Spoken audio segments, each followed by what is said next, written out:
Oi, gente, tudo bem? Tudo tranquilo? Estou aqui de volta para a gente seguir e concluir o tema das ações possessórias. Se você não assistiu a primeira e a segunda parte do tema das ações possessórias, assiste aqui em cima, tá o cartãozinho ali para você clicar e assistir. Claro, assiste os demais conteúdos do canal, já tem bastante coisa produzida aqui. Se não se inscreveu no canal, se inscreve, ativa o sininho, dá uma curtida nessa aula, comenta aqui embaixo em caso de dúvida ou até em caso de você querer algum tema em específico do processo civil, coloca aqui porque eu vou olhar. E claro, compartilha esse conteúdo com quem está estudando para que eu consiga continuar produzindo esse conteúdo para você aqui de forma objetiva, né?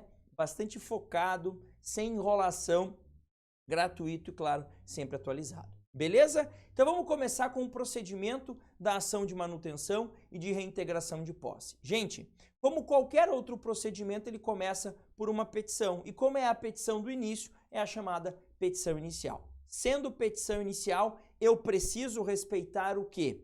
Preciso respeitar o artigo 319 do CPC. Notem ali que eu menciono ele, tá? Então, tenho que respeitar o 319, mas o 561 do código vem dizer aqui para mim o que é que eu devo trazer nessa minha petição inicial. É claro, gente, que se eu não trouxer o que eu vou te contar agora na petição inicial, se eu não conseguir provar isso junto com a petição inicial, não vai ser extinto o feito, não é isso. Eu só não vou conseguir eliminar possessória. Veja, quem entra com uma ação possessória, ele quer eliminar possessória, né? Se ele quer ser reintegrado na posse, ele vai querer ser reintegrado na posse o quanto antes, porque enquanto ele não for reintegrado na posse, ele vai ficar sem a posse. Aquele que está sendo turbado na posse quer ser mantido na posse o quanto antes também. Por isso, quando você faz uma inicial de ação possessória, você toma todo o cuidado para deixar ela muito bem instruída, para provar tudo isso que eu vou te contar aqui. O que eu preciso provar? Primeira coisa, a sua posse, tá? Mas como assim, professor? Imagine que eu tenha perdido a posse. Eu não vou ter como provar a posse. Sim, a posse anterior, tá? Provar que você era possuidor daquilo até ser retirado lá da posse, ou que você ainda é o possuidor daquilo, mas que está sendo turbado. E notem, quando eu exijo isso aqui, ó, quando eu exijo isso aqui, o inciso 4 acaba vindo de lambuja, né? Porque olha ali, ó, a continuação da posse, embora turbada, na ação de manutenção, ou a perda na posse na ação de reintegração. Tem a ver com a posse. Você vai provar que você tinha a posse antes de ser esbulhado, ou que você tem a posse, mas está sendo turbado. É uma consequência da outra. E, já que você está narrando que o réu cometeu um esbulho ou uma turbação, você também tem que provar isso daqui, o esbulho ou a turbação, tá? E, por fim, a data em que isso ocorreu. Por quê? Porque, lembrar, a gente precisa saber se isso está ocorrendo a mais ou menos de ano e dia. É isso que a gente precisa entender. Por quê?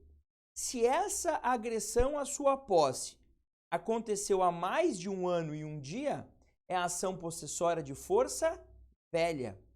E para eu conseguir eliminar possessória, eu preciso disso daqui e também da demonstração da urgência lá do artigo 300 do Código de Processo Civil, que é a hipótese de tutela de urgência. Agora, se essa agressão à posse aconteceu há menos de um ano e um dia, ou aconteceu há 2 meses, há 3 meses, há 1 semana, há 4 meses, há 8 meses, eu digo que é uma ação de força nova.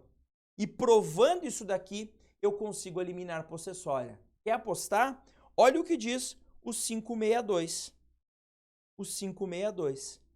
Estando a petição inicial devidamente instruída, o que é devidamente instruída? Com prova disso daqui, ó. Eu até repeti aqui, ó, os itens do 561 para você não esquecer. O juiz deferirá, sem ouvir o réu, a expedição do mandado liminar de manutenção ou reintegração. Esse mandado liminar de manutenção ou reintegração é o que a gente chama, todo mundo fala, em liminar possessória. Então, toda vez que você ouvir alguém falar, ele conseguiu a liminar possessória, é porque ele conseguiu convencer, já na petição inicial dele, ou na fase inicial do processo, a gente já vai ver que pode ser que seja depois da inicial, ele conseguiu convencer o magistrado que os requisitos para a proteção da posse dele estavam presentes e o juiz, sem ouvir o réu, concede a liminar possessória, tá?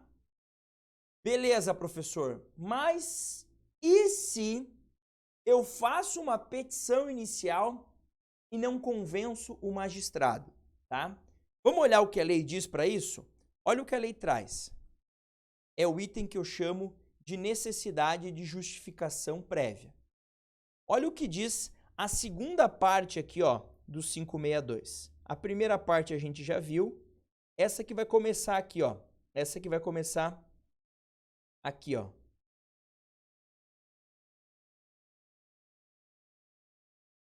Caso contrário, determinará que o autor justifique previamente o alegado, citando-se o réu para comparecer à audiência que for designada. Por isso a gente chama isso de audiência de justificação prévia. O que é isso?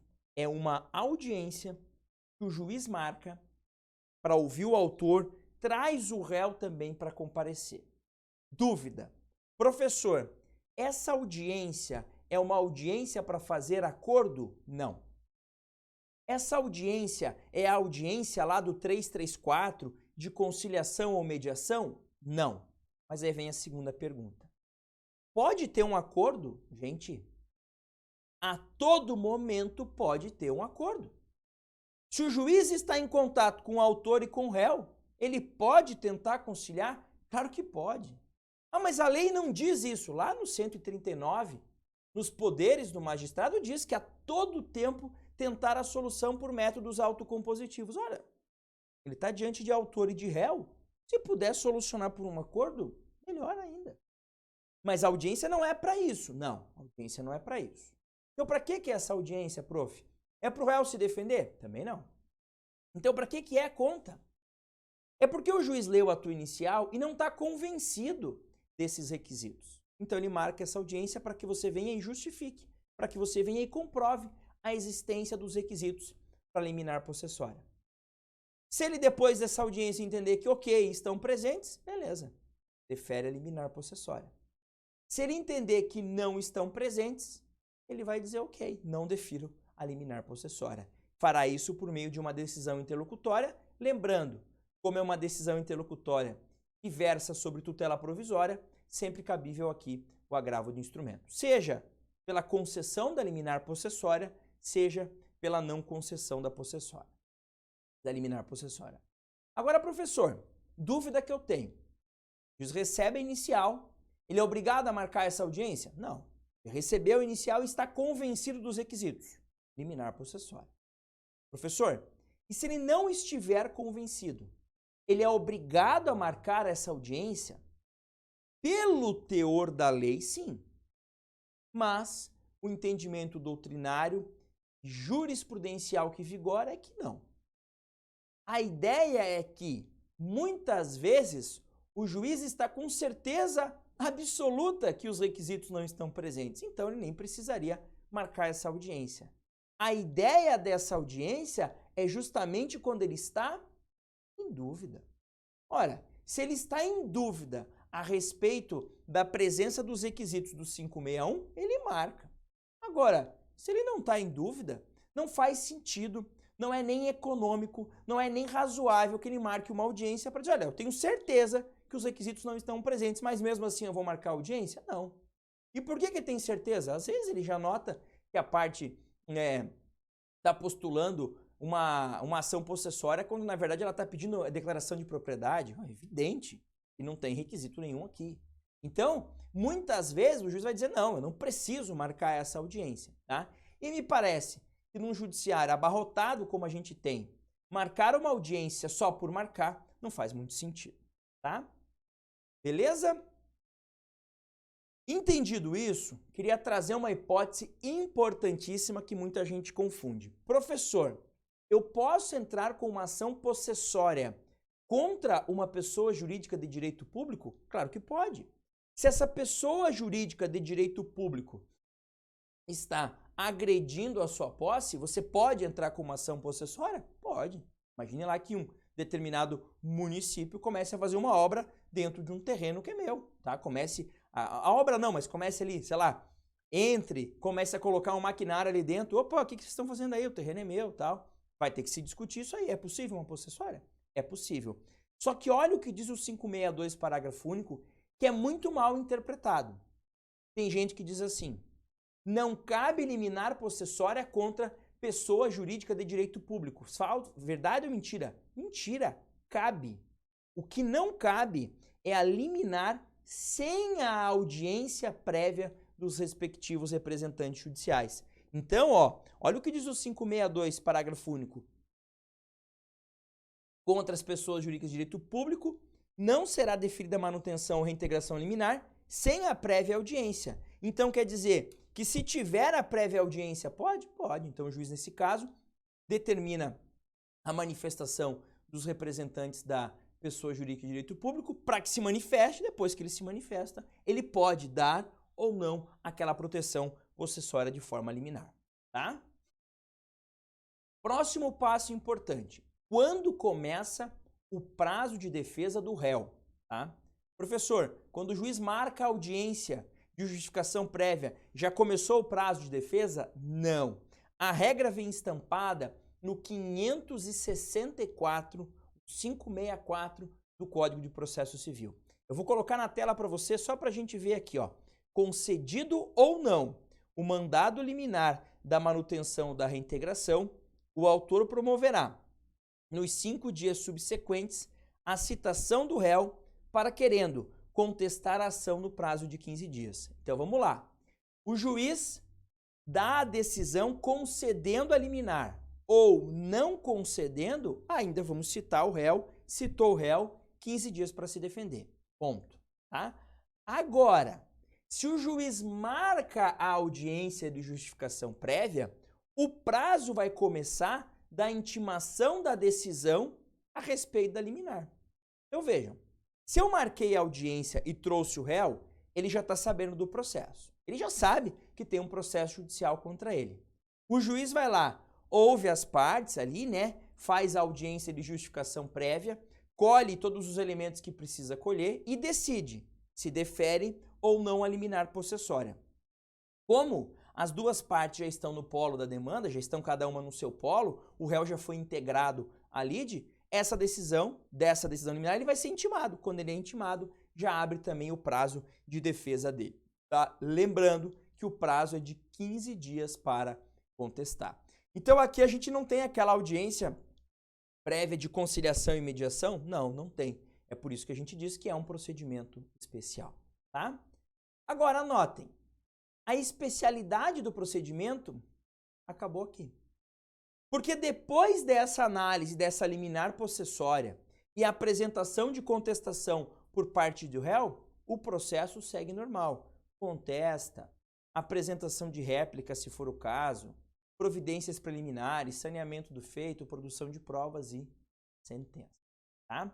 Lembrando que a sentença na manutenção ou reintegração de posse, ela pode ter natureza executiva, no sentido de que se a parte não cumpre, por exemplo, não sai da área, o Estado pode tirá-la à força, tá? Então é por isso que eu digo que depois disso tudo você tem a aplicação do procedimento comum. Então, ele não será um procedimento, especial para sempre, tá? Ele começa especial, tem algumas particularidades, mas depois segue o rito do procedimento comum. Beleza?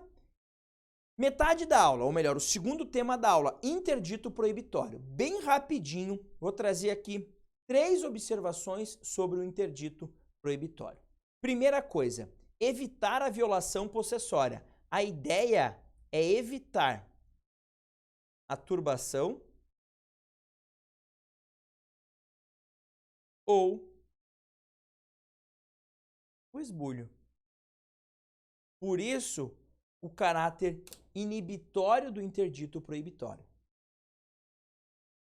A ideia é, eu não preciso ter a minha posse turbada ou ter a minha posse esbulhada, eu não preciso disso para que de fato haja essa proteção possessória. Eu posso me antecipar. Então, quando eu falo em interdito proibitório, eu falo em prevenir ali a partir de uma ameaça. Gente, só que cuidado. Eu preciso de elementos objetivos que evidenciem essa ameaça. Não é tipo assim, eu sonhei que vão invadir. Não. Ouvi vozes. Não. Então tem algum elemento? Sim. Tem uma placa lá dos manifestantes, uma faixa. Tem um comunicado oficial. É muito comum interdito proibitório quando você tem, por exemplo, greve de banco. Eu falei greve, né? Estilo Cebolinha. Os mais novos vão boiar aqui, porque não sabem o que é a Turma da Mônica, os bem novinhos, né? Mas nenhum novinho assiste a minha aula, eu acho, só se estiver assistindo junto com o pai. Por exemplo, o banco é dono tem lá a posse de uma agência bancária. E o sindicato votou um indicativo de greve, dizendo, indicativo de greve, amanhã começa a greve dos bancários. E aí, ele sabe quando tem greve dos bancários, o bancário vai trabalhar. Chega lá, manifestação, não entra na agência. Não, eu quero entrar. Não vai entrar. Muita gente fecha a entrada da agência. Quem fecha? Pessoal do sindicato lá, dos bancários. Muitas vezes, o banco já entra com uma ação, um interdito proibitório contra o sindicato, dizendo, seguinte, você não vai impedir que as pessoas entrem. Você pode fazer a tua manifestação, beleza, mas você não vai impedir que os funcionários exerçam ali, né, entrem no banco, porque isso vai estar violando a minha posse. Eu, como possuidor dessa área, não quero ter essa turbação, digamos assim. Eu já sei que vocês vão fazer isso, porque votaram o indicativo de greve e conseguem muitas vezes eliminar do interdito proibitório lá com uma combinação de multa. É claro que num interdito proibitório, as medidas coercitivas têm que ser medidas, lembrando sempre a ideia de razoabilidade, proporcionalidade e também de necessidade. Não adianta eu estipular medidas que não vão convencer a parte a descumprir. Sindicato, se vocês bloquearem o banco lá, uma multa de R$100. Tá bom, vamos fazer, R$100 tá tranquilo. Normalmente coloca-se uma multa bem mais alta, justamente para que o sindicato pense, olha, vamos fazer a greve, mas vamos deixar quem quiser trabalhar, trabalha, ponto. A gente pode conversar com a pessoa, tentar convencer ela a não trabalhar, mas impedir não podemos por causa da ordem judicial, tá? Então, é bem importante destacar que essa ameaça é aquilo que a lei chama aqui, no 567, de justo receio. Justo receio. O justo receio é justamente isso. É uma ameaça concreta, uma ameaça com elementos objetivos, tá? Beleza? Tranquilo? Leitura do 567 rapidinho, só para consolidar o que a gente já falou. O possuidor direto ou indireto, que tenha justo receio de ser molestado na posse, poderá requerer ao juiz que o segure da turbação ou esbulho, ou seja, né, que evite que isso aconteça, iminente, né, por isso que é uma ameaça bem clara, mediante mandado proibitório em que se comine ao réu determinada pena pecuniária, caso transgrida o preceito. Beleza? E para a gente fechar, gente, ações possessórias e conflitos coletivos sobre imóveis. O Código de 2015, ele foi muito sensível a essa situação. Porque a gente sabe, já há muito tempo, que grande parte das disputas possessórias envolvem uma grande quantidade de pessoas. Claro, a gente não tem só esse tipo de possessória, mas é muito comum possessórias em que aqueles que ocupam uma determinada área, aqueles que, sei lá, na visão de alguns, né, estão ali de forma injusta tomando aquela posse ou fazem em grande quantidade de pessoas. E trago aqui 2 exemplos que estão sempre na mídia, né? Ocupação de escolas, né? Isso é bem comum de acontecer por estudantes que estão insatisfeitos com alguma situação, ou ocupação de áreas rurais por movimentos de trabalhadores sem terra, tá? E até o pessoal do MTST, ST, né, os moradores lá sem teto, tá? O movimento das pessoas que não têm teto. Isso acontece? Acontece, tá? Não vamos entrar na discussão se isso pode, se isso não pode. Não quero saber aqui a tua raiva de quem ocupa ou de quem é ocupado. Aqui a discussão não é essa, aqui a discussão é só processual. A questão é, isso acontece. E o que tem de diferente num procedimento como esse? Se eu tenho uma ação possessória contra o João e contra a Maria, eu vou lá, cito o João e contra a Maria. Mas se eu tenho uma ação possessória em que 200 pessoas estão ocupando uma área, em que eu nem sei quem são essas 200 pessoas, o que é que eu faço? Alguns dizem, cita lá o líder do movimento. Mas que movimento é esse? É o movimento dos trabalhadores sem terra. Mas não tem personalidade jurídica? Será que aquele líder é líder mesmo a ponto de receber a citação? Vale para todo mundo? Não vale? Essa discussão sempre existiu. O código criou regras bem claras e bem objetivas, que, claro, podem trazer consequências preocupantes para um processo judicial, mas ele criou essas regras. Então a gente vai ver aqui as regras importantes sobre citação primeiro, aqui no 554, parágrafos 1º, 2º e 3º. Olha lá. No caso de ação possessória, em que figure no polo passivo grande número de pessoas, serão feitas a citação pessoal dos ocupantes que forem encontrados no local e a citação por edital dos demais, determinando-se ainda a intimação do Ministério Público e, se envolver pessoas em situação de hipossuficiência econômica, a Defensoria Pública, tá? E aí, só para complementar a regra do parágrafo 1º, tá?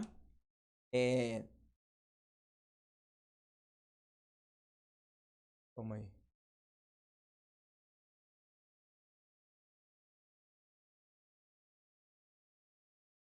Isso. Eu falei parágrafo 1º, na verdade é caput, tá? Aqui é caput, só corrigindo. Aqui é caput e aqui é parágrafo 1º, tá? Mas depois a gente vê, isso é o de menos. Para fim de citação pessoal prevista... Não, é parágrafo 2º mesmo, tá? É parágrafo 2º. O parágrafo 1º diz uma outra coisa que a gente vai ver depois, tá? Para fim de citação pessoal prevista no parágrafo 1º... não. Falei besteira. É parágrafo 1º, sim. Desculpem. Pensei uma coisa, falei outra, é parágrafo 1º. Esqueça, tá? Para fim de citação pessoal prevista no parágrafo 1º, o oficial de justiça procurará os ocupantes no local por uma vez, citando-se por edital os que não forem encontrados. E aí, parágrafo 3º.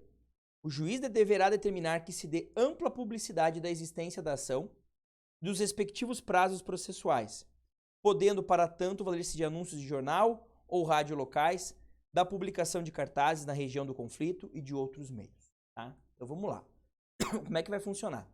Imagine que o oficial de justiça vá citar numa ação possessória que trate lá de uma ocupação de uma escola. Quem que ele cita? Pessoalmente quem estiver lá. Então ele entra, cita um, cita dois, vai citando todo mundo. Vai demorar? Vai demorar, mas vai citar. Vai entregar a citação, recolhe o nome, faz o procedimento tradicional da citação. Professor, ele rodou lá, a gente estava no banheiro na hora, ele não viu. Paciência. Quem não estava no momento, quem ele procurou e não encontrou, vai ser citado por edital. Mas a ideia é, os presentes serão citados pessoalmente. Os que não estiverem lá, porque às vezes há uma troca de turno, isso acontece, não estiverem ali naquele exato momento, serão citados por edital. E a ideia é que se dê uma ampla publicidade a esses editais. Então, consideram-se citados todos os ocupantes da escola municipal tal, da escola estadual tal, divulga em site lá do CNJ, site do tribunal respectivo e por aí vai, tá? Qual que é o problema que parte da doutrina levanta em relação a esse ponto? É que se eu tiver 300 pessoas, por exemplo, e tiver 300 citações pessoais, eu estou dizendo que 300 contestações podem ser apresentadas. Além das possíveis contestações de todos aqueles que foram citados por edital, que são potenciais, E são pessoas que não estão lá naquele momento, mas que também se consideram ocupantes daquela área ali. Você imagine o tumulto processual que você poderia ter. E aí você poderia ter esse instrumento de apresentação de várias defesas num processo, vários pedidos de produção de prova, depois da sentença, vários recursos. Você poderia ter aqui um movimento no intuito de simplesmente protelar o andamento desse processo. Porque processar uma contestação, processar 5, processar 10 é fácil. Processar 300, 500, 1000 é mais complexo. Imagine 1000 agravos de instrumento contra a decisão ali que deferiu a liminar possessória. Ah, professor, mas julga tudo em bloco. Pois é, mas pode ser que cada um tenha uma argumentação diferente. Então, alguns doutrinadores defendem que a citação deveria ocorrer sim na figura de um líder e que esse líder deveria representar a coletividade. A ideia de uma representatividade adequada. Assim como você tem no polo ativo, por exemplo, numa ação coletiva, poderia ter no polo passivo. Mas a regra que a gente tem é essa, o que pode, sem dúvida nenhuma, causar um grande tumulto processual, tá?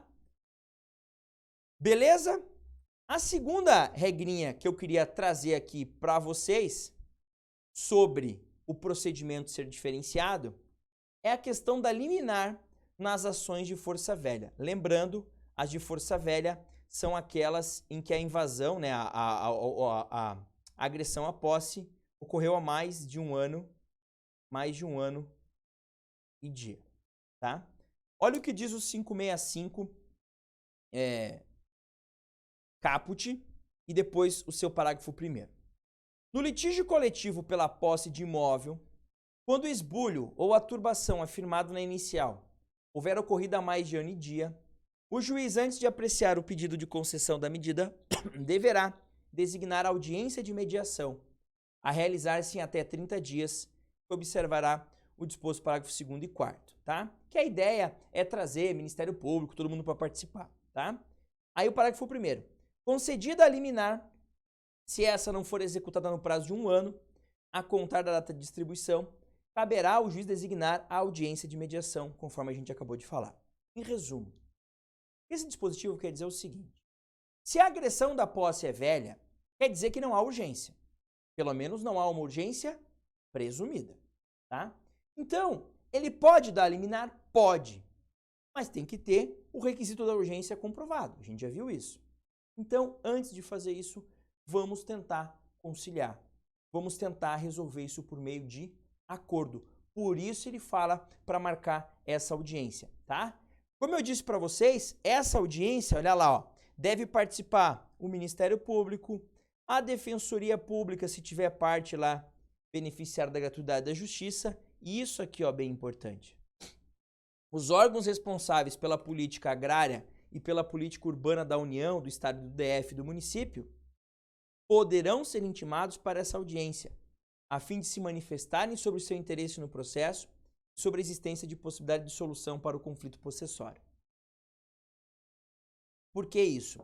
Porque é muito complicado para o juiz tomar uma decisão de saiam todos dessa área e vão morar no meio da rua. Imagine uma área que as pessoas ocuparam para residir, para morar mesmo. Então, é interessante ouvir os órgãos de reforma agrária, os órgãos ali do município responsáveis por essa situação, do Estado também. Porque aí você pode construir uma solução conjunta. E vejam, a ideia aqui é uma solução autocompositiva. Porque uma solução imposta pelo judiciário pode ser de muito difícil efetivação, tá? E claro, nem sempre é a mais correta. Porque o judiciário não está entranhado dentro daquele problema ali, tá? E o último ponto que eu queria trazer é um item do parágrafo 3º do 565 do Código, que vai falar sobre a efetivação das decisões judiciais. Olha o que diz o 565, parágrafo 3º. O juiz poderá comparecer à área objeto do litígio quando sua presença se fizer necessária à efetivação da tutela jurisdicional. A ideia aqui é que o juiz comparecendo, ele toma contato com a realidade e às vezes é mais fácil até dele tomar uma decisão.